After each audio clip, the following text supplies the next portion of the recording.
good afternoon, and thank you for being with us today here at the Universal Truth Evolution Blog Talk Radio channel. That was a little Dead Shaman done by Stephen Griffin and myself, actually. And hope everyone is feeling groovy today.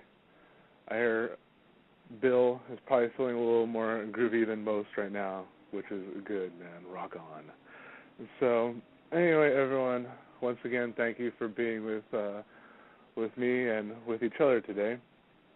And as everyone knows, we're still in construction with the new Universal Truth Evolution show. And the formatting is still being worked out behind the scenes, not to sound so secretive or anything, because I know how everyone loves that in these circles. But we're just trying to figure out what everyone can really do and integrate into their lives. As Aaron did say, and you heard Roger and Jeremiah talk about a little bit yesterday on Project Information Generation Radio, it's a full-time job doing what Aaron was doing. And I think a lot of us have our jobs and our various things we have to do just to survive here on Camp Human. So it's a bit of a burden. None of us are getting paid, obviously, but we all love what we're doing, so that's why we're doing it. And with all the tremendous support from everyone in the chat room, who just was guests, people who listened in the archives, all of you guys, thank you very much. This is really about all of you. It's not about anyone who's talking onto the mic or doing the videos. It's really about all of us sharing the information and bringing about the awareness of these various issues that we all know to be true and that need to be known. So, and that is one of the reasons why Aaron did create the Forbidden Vault, which is the topic of discussion today. And we'll be getting in depth into that, and I'm going to take a selection out of there and help ground a topic of interest of mine, and I'm sure it's a high topic of interest for a lot of you out there too, considering Aaron's story, what really kind of brought us here together in a lot of ways, which is Aaron's story and Aaron's endeavors. So that'll be one thing we eventually get into as well. There is a couple of things I just did want to say about just the Universal Truth Evolution as it's forming here. Once again, because we do want everyone's input on what you want to see and any changes, any ideas that you guys have to make the show a little better. There's a lot of technical stuff that we kind of had to start from ground one again. Like there's no more archives on Blog Talk Radio, obviously, but they are available on the YouTube channel, which I'm sure someone can post that link for everyone in the chat room as well. But then just other things like getting more of our music back and really formatting shows. So we've already had some people contact us, which is great, and we'll be getting back to everyone, as I'm sure everyone can imagine. Things are still a little hectic. But yeah, and so this is great now. I think everything is really cohesing together in a very positive and constructive way, I think, and I'm not sure if everyone had a chance to catch Jeremiah's show last night with Roger and Aaron, but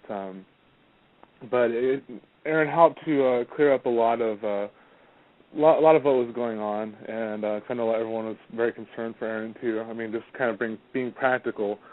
We know he's really literally sticks his life out on the line for doing what he did and creating this movement that we're all part of now. So I'm sure everyone's glad to hear from him, and I know that was one of the things that Roger wanted too. And one of the things that everyone will come to learn about me is that I really don't enjoy speculation. I recognize it being a useful tool at times for intuiting things out. However, I don't like it. So there's just a couple of things I just want to say, whether someone really believes this or this is just me kind of thinking around the subject too much.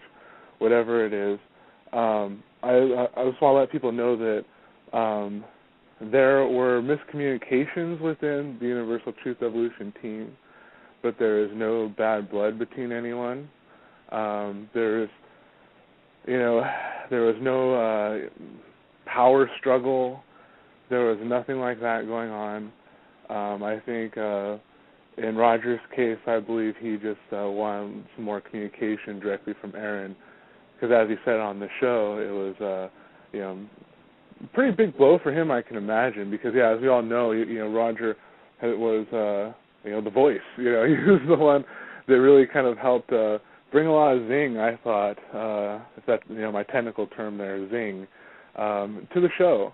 And that's one thing that all of I know when I approached Aaron immediately after getting the communication from him, saying, hey, can I do a show with Roger? Basically, that was my intention. I have to look at my email again, but either way, Roger is the person I immediately contacted right after and then filled him in on what was going on as much as I could. And Aaron always gave us his blessing. So that's the other thing I wanted to make sure that everyone knew too. There was never a point where Aaron didn't want certain people involved or didn't like this or there's certain things he didn't like, and he's voiced that. So I'm not saying I'm not trying to speak for him and say he thought everything was peaches and freaking cream here, but I'm just saying he's voiced what he disliked, and so not necessarily have to look that much further. And so. But Aaron always gave his blessing to the Universal Truth Evolution idea and movement, because that's why he made it. That's why it's here. That's why we're all here. So now we're unified, and Aaron showed us how to do it, and that's one thing I truly do admire Aaron for, and I try to model myself a bit after Aaron, in the sense that Aaron isn't a radio personality, as he said, but he did a damn good job of it, I thought. He isn't trained to just speak to a whole bunch of people and share a lot of stuff, intimate and general and broad and everything in between, and make it make sense and be kind of entertaining. And I thought he did a damn good job for just never doing it before. And so I learned a lot from just seeing how one can overcome that kind of adversity in a social way, considering his origins, and he shared on many interviews about being a little awkward,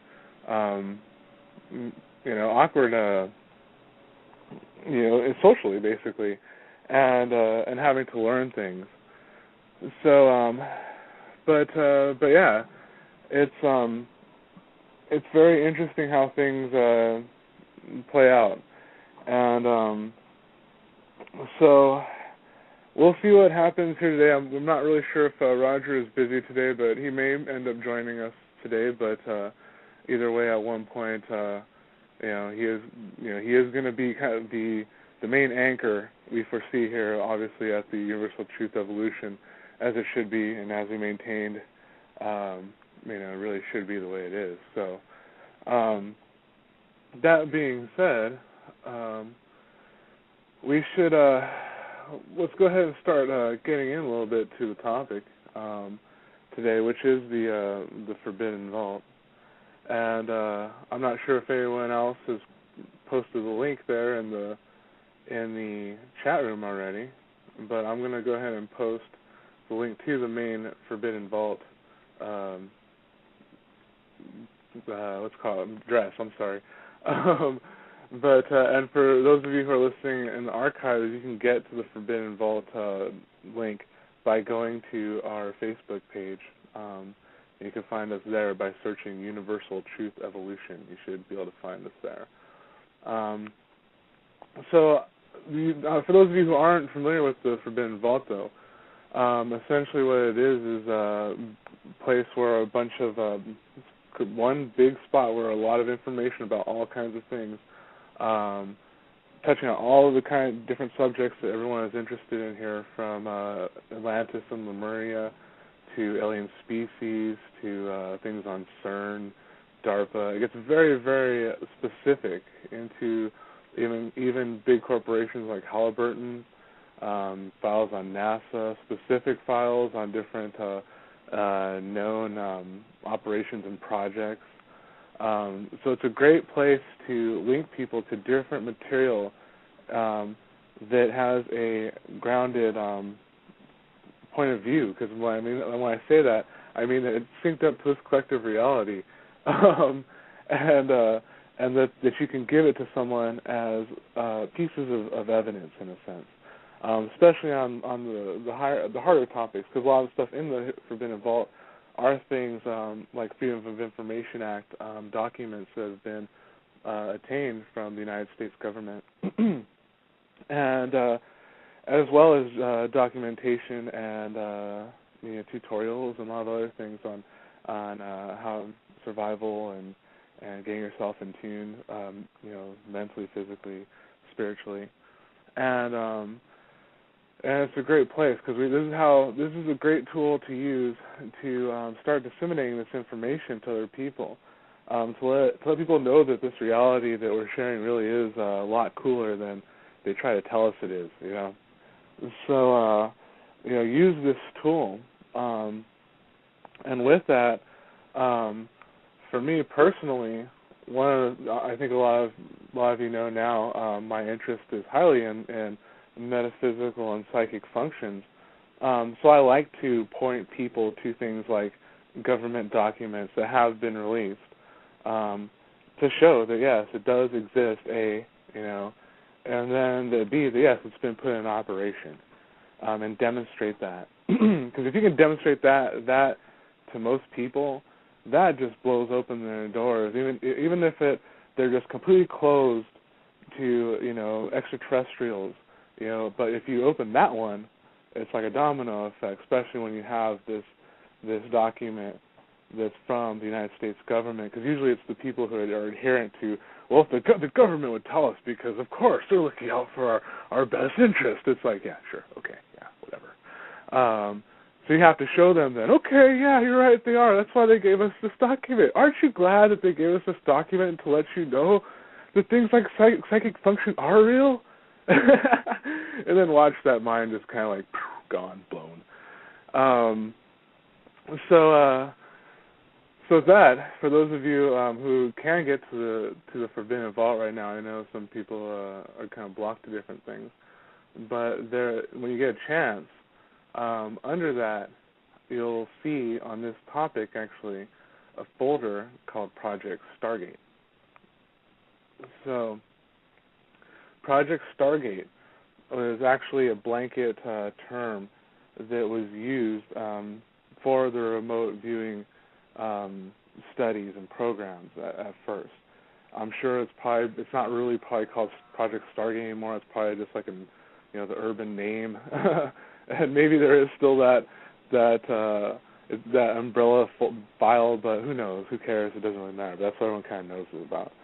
And how that actually did come about, the official story, so to speak, that you kind of get from different remote viewers now who are talking, is that our United States government here started doing it after the United States put out disinformation to the Russians that we were looking into psychic research when we weren't, because we were trying to misdirect them during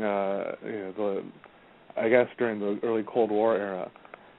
And so after a while, intel gets back to our people that Russians were like, oh crap, the Americans are looking into psychic stuff. We'd better get into that and to compete with them. And so that's what they did. And then so intel gets back to the United States saying, oh wow, they actually have been researching it, and they actually are finding out some very, very intriguing things. So from there, excuse me 1 second. From there, they started gathering different people from academia and the military, and started recruiting actually from within the military at first.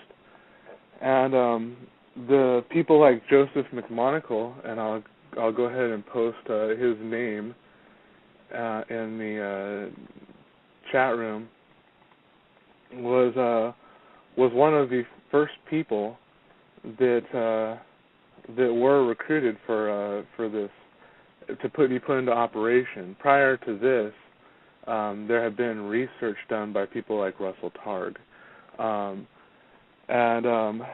but getting back, that's a little quick overview. But getting back to the Forbidden Vault here, just to kind of quick and dirty to prove it was in operation, if you go to the first folder there, INSCOM Grill Flame Project. If you open that up, you'll see scans from this document, essentially from the government, that in particular, the third document over, titled April, abbreviated APR, 1981 Grill Flame Committee Meeting .pdf. In that document, you'll see mentions of people like Ingo Swann. Ingo Swann is a very, very well-known remote viewer and psychic. And you'll see mentions of places like SRI, which is Stanford Research Institute. And that's something anyone can Google and find, Stanford Research Institute, which is a think tank of sorts that's used by all different kinds of entities, both government and private, for various research projects and all different kinds of things. They're not just a psychic workshop place. They do all kinds of things there. But yeah, so in there you'll see the mention of these people, and you'll see what Project Grill Flame. Now, Project Grill Flame, that's going to be, I'm sure that's like, who cares? What is that? It's going to be someone. You proved that there's a thing on Grill Flame. Who the hell cares?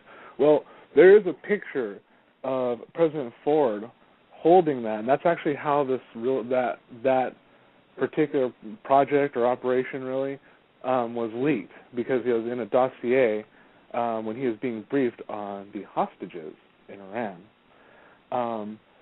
Because at the time, what was going on, we had hostages over there, and there was negotiations going on. Everyone was trying to watch them, trying to figure out, should we go in? Are we going to just, bargain for these people's lives?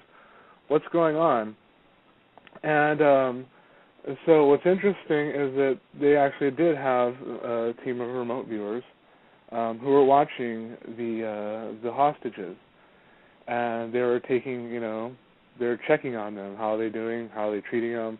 They're also looking into tactical stuff, what's the layout, how many guards, what's their shifts, all these other things like that. So gathering the same intel that the people on the ground and in the air are doing. So it's like this big collaborative effort, on multiple dimensions, shall we say. And to look at this thing. And what's interesting, what I found intriguing was, before I even knew that some of these documents existed, I had read a book by a man named Charlie A. Beckwith, which is probably a fake name, but he's one of the people who wrote a book called Delta Force, the Army's Elite Counterforce Unit, and which detailed the forming of the Delta Force. And in this, he talked about this particular incident. I'm going to post that in the chat room, that book and his name. He talked about that particular incident in Iran, and saying that how when they were they had a rescue operation and they had a plan, but the thing was, they got intel saying that about their plan, and they were the only ones who even were supposed to know about the Delta even forming. It wasn't called Delta yet, and so they thought they had a leak, and they detailed this in that book about how they thought there was a leak, or else they would have actually went in. Now, I didn't find out till years later, which I was like, wow, this is awesome. In Joseph McMonagle's book, Memoirs of a Psychic Spy, and I will post that title and everything in there. He talks about that incident too, because he was one of the remote viewers on this task. And so they saw that there were going to be people going in with guns, our people going to go in, and it wasn't going to go quite the way they wanted it to. And so that they crossed paths, and neither one of them knew of these different operations going on. And but essentially, Grill Flame was the remote viewer intel that was coming into the president on the whole incident in Iran. And so the reason why, I said I tell these things too is that, so we have information that once again grounds psychic function. Because what is remote viewing? I'm sure that's like a big question now, I'm sure. Because, and the thing about remote viewing is it's really a misnomer in a sense, because you're not really necessarily viewing all that much. If you're seeing something that's beyond your normal third dimensional eyes, just for most people they would say that's a clairvoyancy.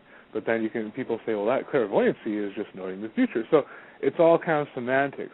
But what the remote viewing actually is really just information gathering, and it's by whatever method that kind of really you can do, but it's translated into a certain protocol. So what's that protocol? Is the next question, I'm sure. Then that protocol is separating information that is really coming into your mind, or what we think of, or we can think of as mind. As we all know, we have different brain chatter, a lot of us, that goes on. Oh, I got to pay this bill. Oh, I got to get more money. I got to do all these things. Yeah, that's brain chatter. See, now, in remote viewing, when you know where it's coming from, you write down a column called analytic overlay. And that's kind of like you separate what's going on in your mind, but then if something just jumps in, like sand. Oh, sand, okay. Well, then that goes in a different column.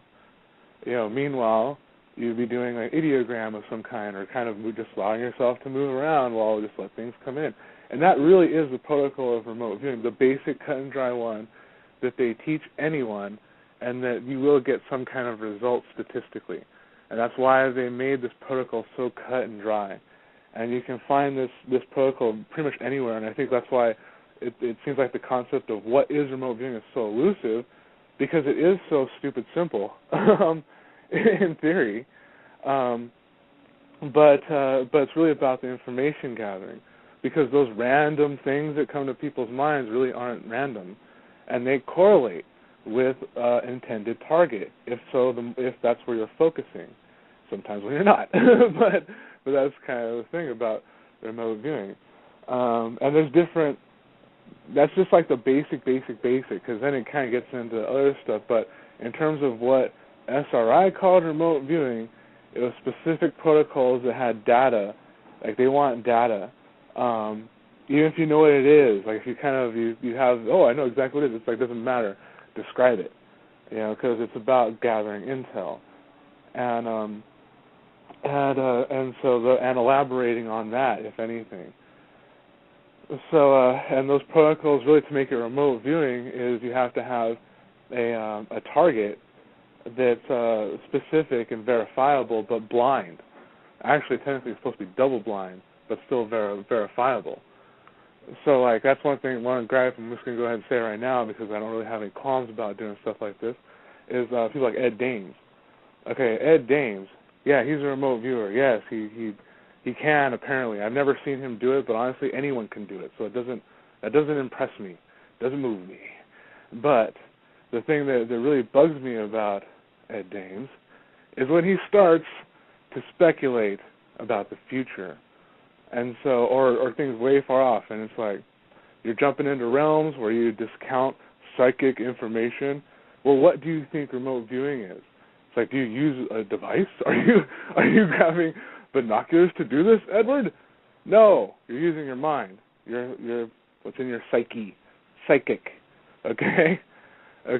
So yeah, but that's why you have different people teaching remote viewing, because it gets into a lot of stuff. That's why I really want to bring it up. And actually, chat room, anyone in there, feel free to chime in with questions, because this is another thing.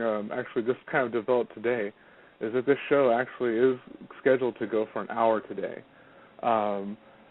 Due to technical snafu, we went ahead and just upped our account a little bit to be able to have a little more flexibility with duration and scheduling. So, and actually, we will take a small break anyways, even at the half hour, just because I guess I'm just not hardcore as Aaron, and I figure it's kind of cool to let the information sort of kind of sit there a little bit, especially on this topic, because I know I just kind of rattled off a whole bunch of crap. And so if you have any questions in the chat room, like I said, feel free to kind of post them in there with all caps so I can see them, and I'll try to touch upon them. Because I'm sure we'll be talking about this subject in particular quite a bit, because like when Aaron talks about bilocational remote viewing, that gets into like a whole nother ballpark. You know, there's like, it's like, that's one thing I recognize right away from the difference between like, you know, hearing about, you know, the story of like the men who stare at goats, and then hearing stuff of like what Aaron and Ben have shared and some other people have shared, which is like a whole other side. So, and that really is kind of the bridge. That's really a bridge between those worlds, all the worlds here of kind of the metaphysical, which gets into like the aliens and angels, because that's the thing in all these books. Yeah, Chris, I saw the bladder thing. Actually, bladder's cool. I just really dig on music, and I think it helps set a vibe. And so, and anyways, but it helps. You know, it really kind of bridges all those worlds, because all these people talk about whether they believed in angels or ETs or demons or blah blah blah or ghosts or departed this. In the views, they came up. And this is documented in Joseph's book. David Morehouse is actually one of the people I highly recommend, because he comes from a spiritual point of view. It's like, hey, you can't just give people a gun and expect them to like use it responsibly without telling them what it is, you know. And that's kind of what he equates some of these remote viewing workshops to, which I agree, because there is the entanglement aspect of like how you affect everything by even just psychically looking into something. So he talks about that. So he's actually one of the people I do recommend reading up on.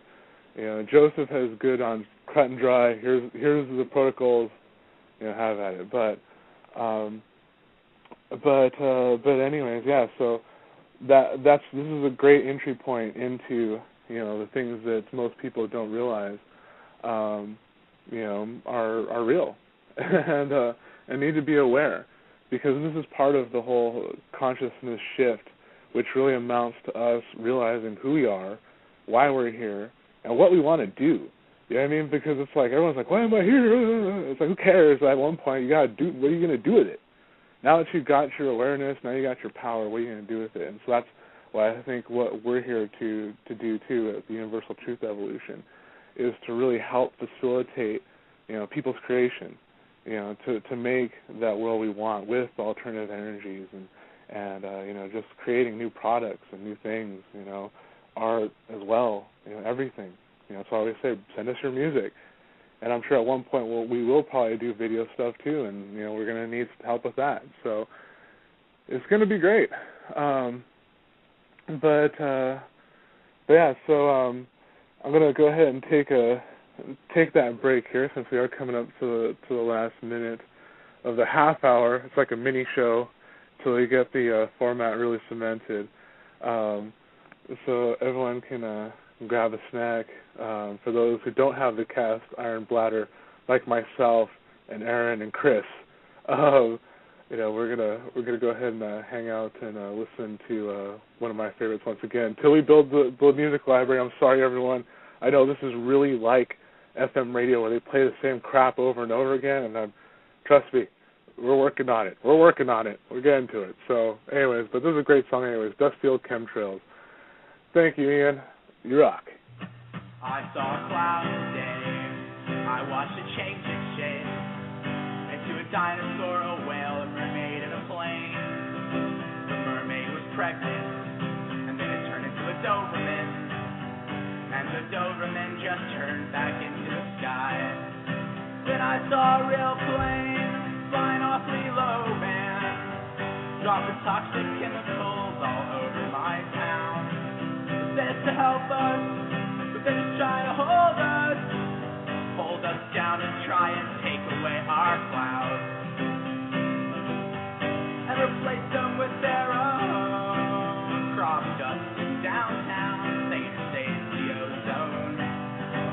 They don't care about your home. They're just trying out new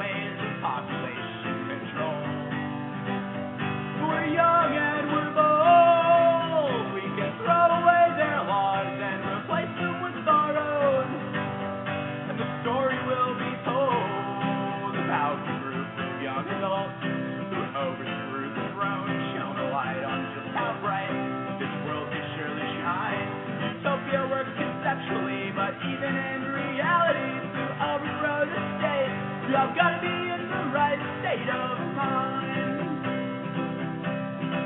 I saw a bird today, I watched it fly away, and in my heart I knew I had to do the same. The town's really dying to me, the streets smell rotten to me, and I still can't stand those goddamn fucking flames. But they're only flying now, someday they'll be bombing towns. They already started a secret chemical war. They've taken all we had and still want more. The sky is saturated with rain, I swear I'm not insane. It's going to pour, it's going to pour. So don't you use no phone, 'cause the government can bug anybody's home. So don't walk the streets alone, 'cause they might steal you in the night without your family being told. But we're young and we're bold, and we can throw away their laws and replace them with our own. And the story will be told about the group of young adults who overthrew the throne, shone a light on just how bright this world could surely shine. Utopia works conceptually, but even in reality, to overthrow the state, we all gotta be in the right state of mind. We all gotta be in the right state of mind. There's no telling just how far we can climb if we're just in the right state of mind. Yes, indeed. Must be in that right state of mind. Gotta be mellow, gotta be groovy. Yes, we know there's a war going on around us, but hey, what can we do? It's kind of like a movie, right? This is sort of like the part in the movies where everyone's kind of huddled around with a little crappy transistor radio. It's like hearing all the little things that's coming through. Kind of, but luckily now we have droids, in our pockets, so it's a little easier. So I think this time around it won't be as like rampant of chaos and stuff, It's really great, actually. It really does seem like a gentle revolution is ensuing, and the more of the powers that be just seriously go hang out in South America, baby. Hang out in the jungle. Just stay over there, and we'll take over. It's all good, Just go away. It's all good,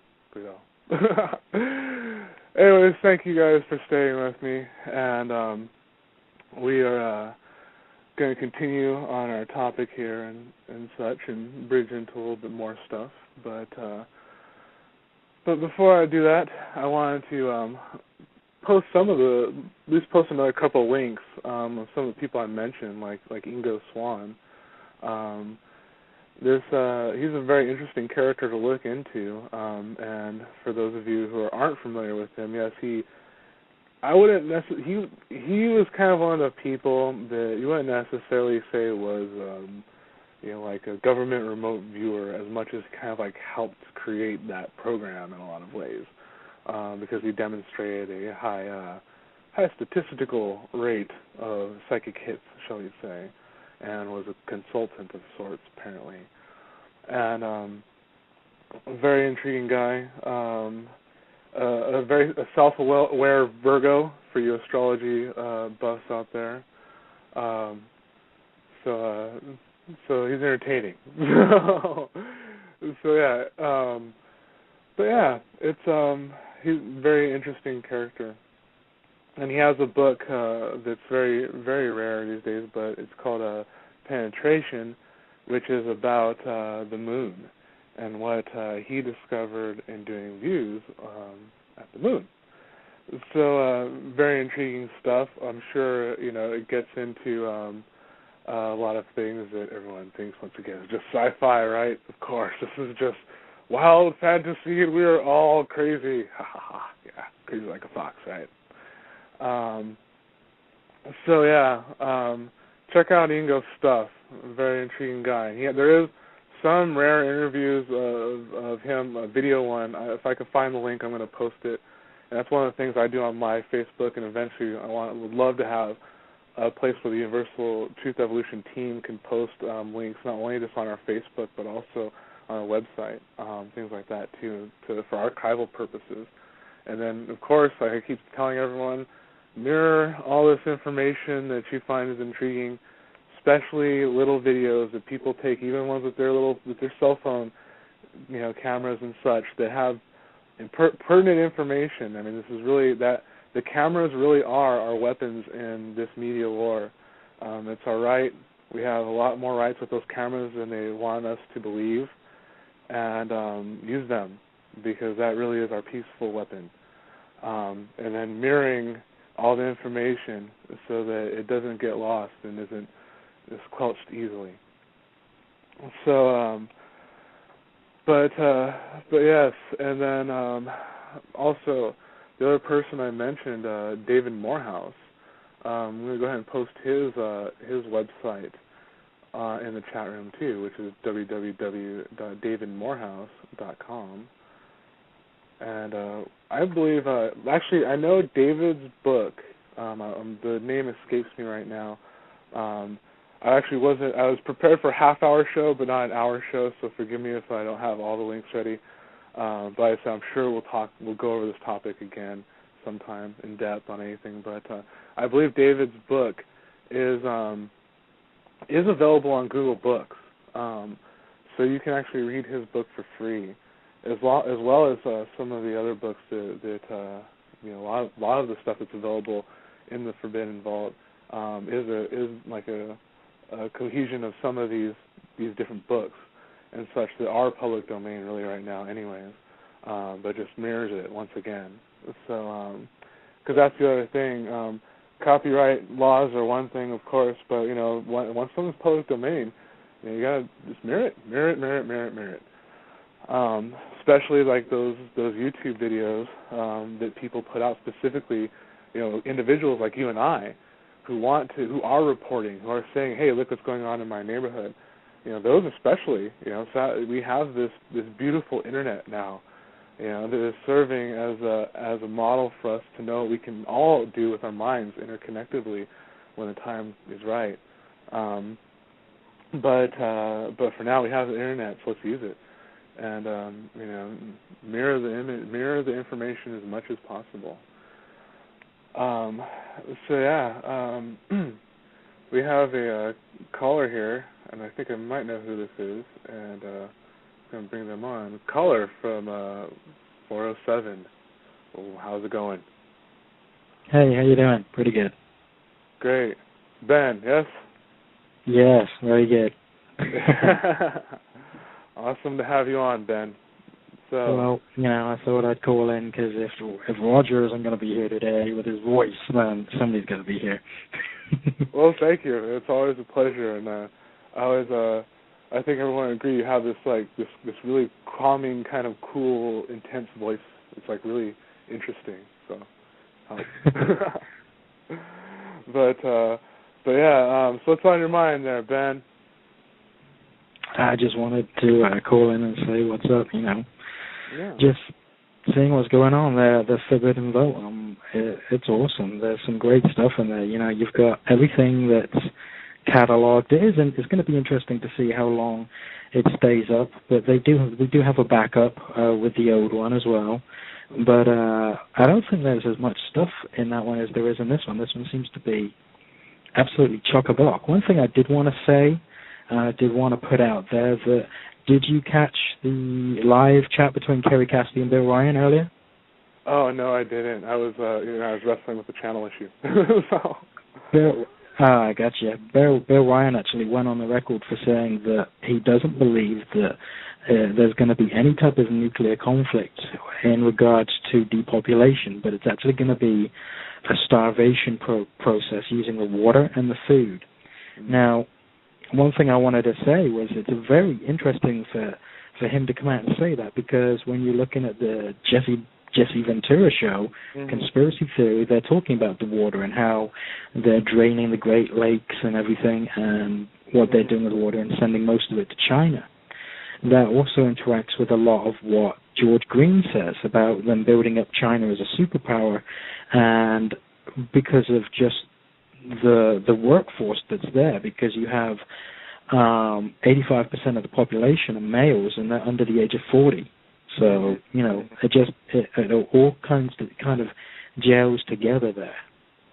Oh, yeah. I just wanted to I'm sorry, go ahead. make that announcement, because I've been talking, I know I talked to you about the dream state that Roger discussed last night, and the same sort of dream that I had regarding a nuclear attack, but I've said for a very long time that I don't believe that that's actually going to happen. I just don't see it happening, because it's going to screw up. There's too much potential for it to go wrong, even for the powers that be. Even if they calculate every possibility, there's too much of a potential for things to go wrong, and that's why I don't believe that's such a viable threat. And I think that a lot of people get worried about that for no reason. Yeah, absolutely. And because that's interesting that you bring this information to the table, because I don't know if because there's so much information that was put out in that WikiLeaks thing. I actually had time to pour over a little bit, and I found an interesting document there that they had a projection of China into the next 30 years, which I actually thought was a pretty fair assessment done by this person, which they're forecasting is that not that China, not necessarily being like, oh, the superpower is all about in China. No, it's kind of like, it was more like they were saying like how it is going to create this like enormous middle class. And so yeah, it makes sense that they'd be siphoning off, trying to go to that, because that's kind of like yeah. So in a sense, they're kind of saying, oh, that's going to be the new America, But it's like, well, like screw you, we're America, and it's like, and likewise, like it doesn't matter. Like, why are you just screwing everyone to try to jump from parasitic place to parasitic place? While meanwhile, like no one has to like really be hungry or all these other things like this. This game doesn't have to go on. So. It's just amazing. But yeah, so there is, it makes sense, because it's like as we know, when the financial moves are made, it's like that's where and the business moves are made. You can see like that's where the trail is, and so it's kind of like that's why it's important to follow things like that. I mean, and a lot of that is in the mainstream news in some form, but then it's not necessarily like they report it that way. It's usually reported as like some great merger. It's a great thing that this bank swallowed that one. It's like, no, it isn't. Yeah, that's definitely true. And, a lot of people look at China and they're like, well, China, that's a communist country. Well, unfortunately, I've been to China, and China has poverty. It has a lot of poverty. And whenever you have a hierarchy of rich people, then you don't have a communist country, because obviously communism is all the same, and there would be no such thing as poverty or homelessness or people going hungry in a communist society. But China has that, so they're not entirely communist. It's just how they're perceived from the Western eyes. And of course, the American tabloids do a great job of downplaying every other country but themselves. And unfortunately, there's a lot of asleep people that believe that if they go outside the American border, they'll actually fall off the edge of the planet, because they don't believe there's any other countries outside America. And it's just not the case. Yeah, no, that's so true, and I think that's because that's a product of that dumbing down initiative there, man. It's pretty amazing in this country. I mean, I'm not that old. I'm 32, but I mean, I've seen this difference, and I think that's what makes especially the youngsters in schools now who are aware. It's like, dude, good job, because it's like they really, really try to throw you guys really bad time. Oh yeah, they do. It's and this is another scenario that they used, and they used that tactic with the healthcare. Now everybody knows me, knows that I know a lot of fighters and guys, professional guys, the UFC and all that, and I know for a fact that when Brock Lesnar got sick, he actually had a deal with a pharmaceutical company, and he wanted to stay. He actually got sick when he was in Canada, and he really did get very ill, and it almost ended his career. But he wanted to stay in Canada. But one of the pharmaceutical companies called him up and says, look, we're going to sponsor you if you're going to try out this new drug. But we wanted to say that you can't wait to get back into America to try it, and we're going to give you this. And that's exactly what happened. Oh, wow. That's, as soon as he crossed the border and said, oh, my God, thank God I'm back in in America because those animals were just it's horrible over there, which wasn't the case at all. But he got paid big bucks to say that. So yeah. That's that's the thing about that. Like, I don't think that people realize that, like, how there's so much judgment cast, and it's kind of like, here you have Brock, right? He's sitting there going like, oh wow, I have this horrible condition and it might just totally screw up my life. But here's these people saying, not only will they heal me, but they'll give me money for doing it. And you're kind of, you know what I mean? It's like, I can understand the position, but it's like, yeah, I know like how they do that though. It's like, it's amazing how that influence is like, it's like just knowing exactly when to like mess with someone or get to someone, and it's like, but yeah, it's kind of, especially big pharma, man. It's like I would venture to say that they probably have more pull than the military-industrial complex at this point in a lot of ways. Well, because of how much they... Yeah, sorry, go ahead. You're right. You're absolutely right, because you want to know something? If I was to say that a lime cures scurvy, I've just committed a felony on whatever national radio, because this is, that's illegal. You can't actually say that. They'll come in and shut you down for saying something like that. But it's a fact. We know that limes stop scurvy, the lack of vitamin C that the sailors used to get, which is why they called the British people limeys. But if you were to say that and to sell a product, the FDA would literally come in and put a gun to your head and say, you can't say that anymore. They did the same thing with the no hunger bread. Mm-hmm. When the guy said that the no hunger bread could cure hunger, literally because of what it was made of and everything. And they came in and he said, well, okay, well, I'll tell you what, don't destroy it all, just give it away and I won't make any profit. And they said, no, fuck you. And they burnt the entire stock that he had. And they made him do some decent time just for good measure. So, it's sickening what the pharmaceutical companies do, but they've only got one interest, and that's to increase shareholder profits. So this is why they got things like they're still pumping out Gardasil to girls, so they get this shot, and so they can't get pregnant. But it's also a mass sterilization thing. The amount of trouble and problems and shit that's in those syringes, it's absolutely amazing. And one thing that I want to say here, because people don't realize it, we voted for stem cell research, right? And it was like, well, we're still debating whether we're going to use stem cells. Why the hell has Merck been using stem cells in vaccines for the past 40 years? Because, I'm sorry, if aborted fetal matter, aborted babies is not stem cell research, then what the hell is it? Because they've been using it for the past 40 years and nobody said nothing about it. And it's one of the main ingredients in the vaccines that you get for the flu shot.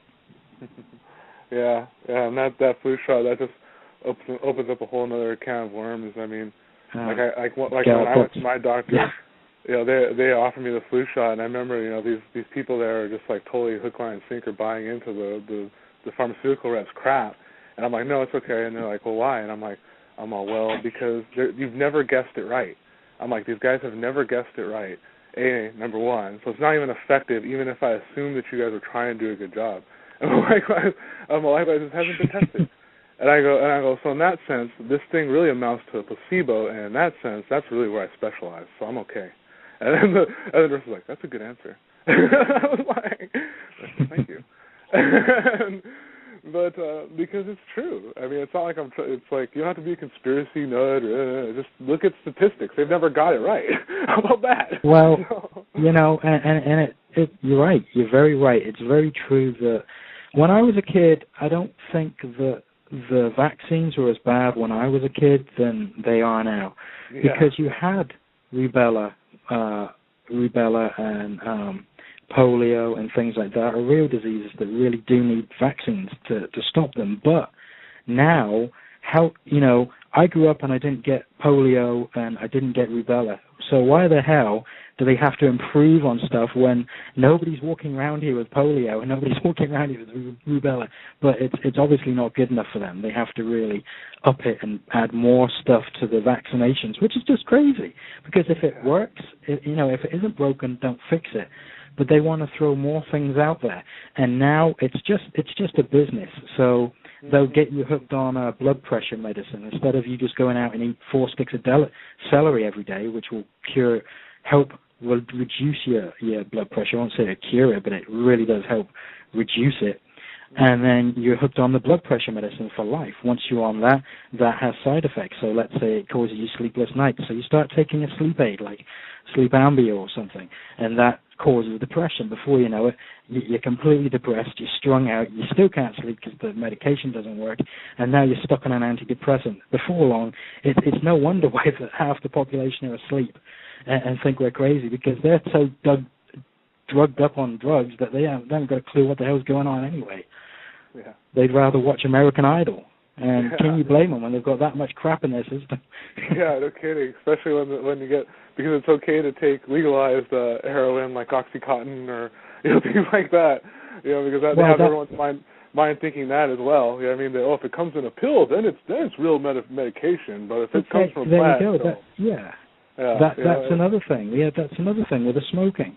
It's okay to drink your drug, and if there are drug addicts out there, and then there are legalized drug addicts. People who take, the people back in the 80s, it was OxyContin, it was Valium. They were either on painkillers or they were on diazepam of some kind, which was just the worst thing, because every time somebody went to a doctor with a problem, they would give them Valium. Just take some of these and you won't have to worry about it, which is basically what happened. They didn't have to worry about their symptoms because they were so strung out on the Valium. They just didn't care, and that's what that drug did, and it was horrible. It was a horrible drug, Valium. Yeah, definitely. And then you have, actually there was an article in, I believe it was Rolling Stone or The Nation, where they were talking about like how different cases where like Pfizer and some of the bigger companies, where they're just like, yeah, we really don't care that our drug doesn't work because we can just keep paying the fines. Their revenues like generate so much that they're like, yeah, we're going to make money whether you keep fining us for every instance or not, so we just don't care. That's right. I mean, and look at things like Vioxx. Look at, again, Merck with Vioxx and Celebrex and things like that. These are drugs that the FDA knew killed people. They knew these drugs damaged people, but they let them go on, just as they know that aspartame caused brain tumors in laboratory rats. But yet they're going to continually stick it in a soda and sell that crap to people, and they just don't care because it's money. At the end of the day, it's a game. And these same people go out and drink the same product that they know is going to kill them, which is insane.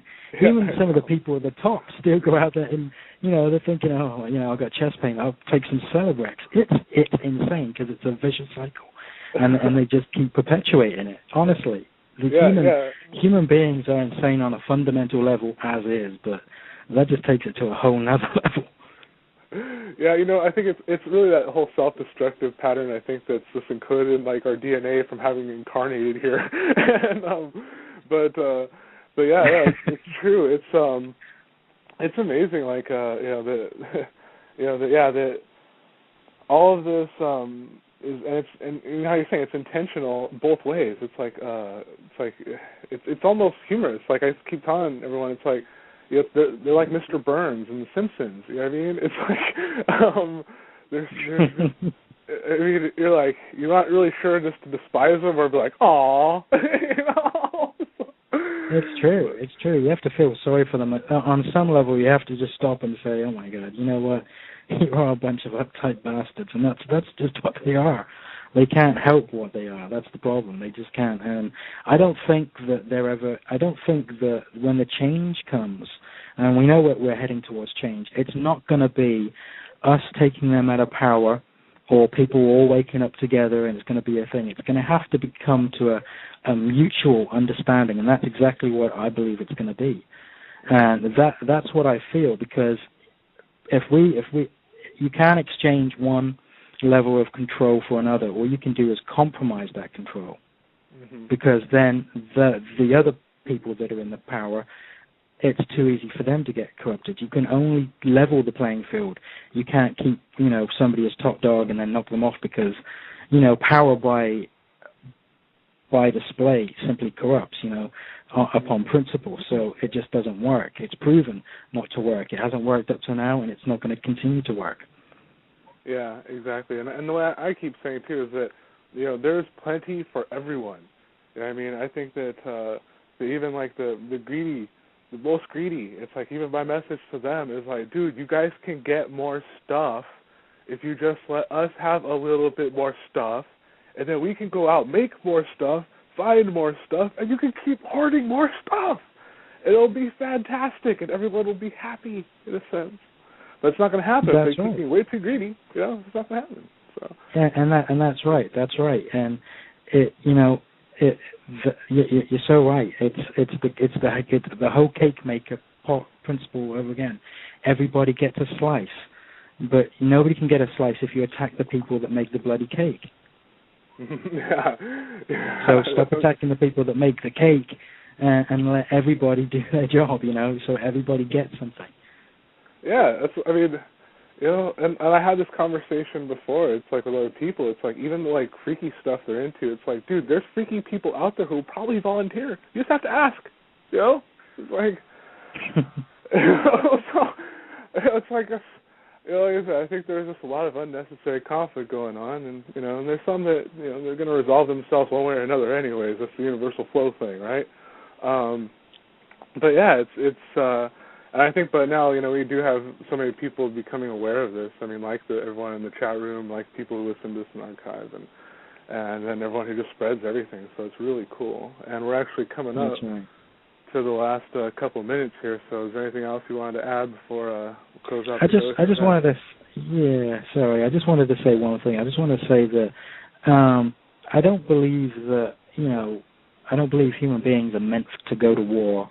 And the reason why I'm saying that is because there's a lot of people out there. I know a lot of people seem to be in love with that idea, the idea of picking up arms and going to combat.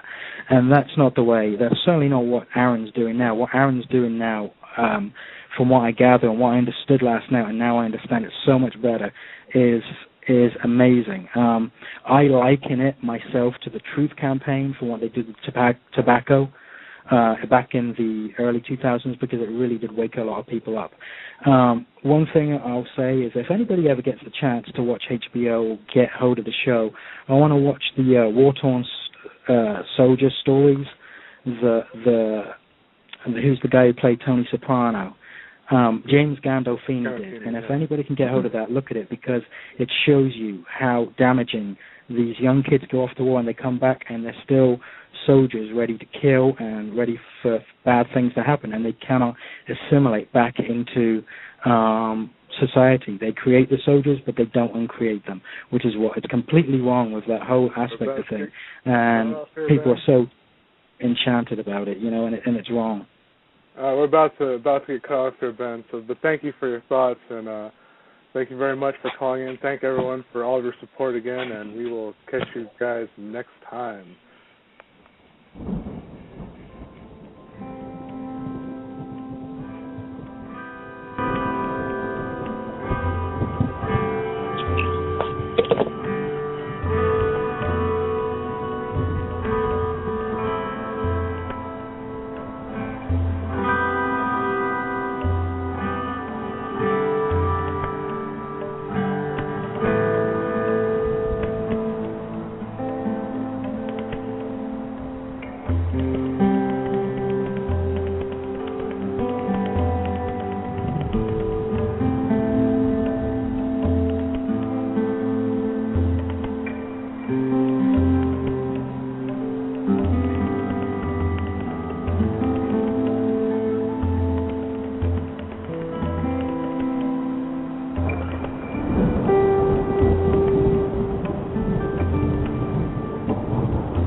Bye.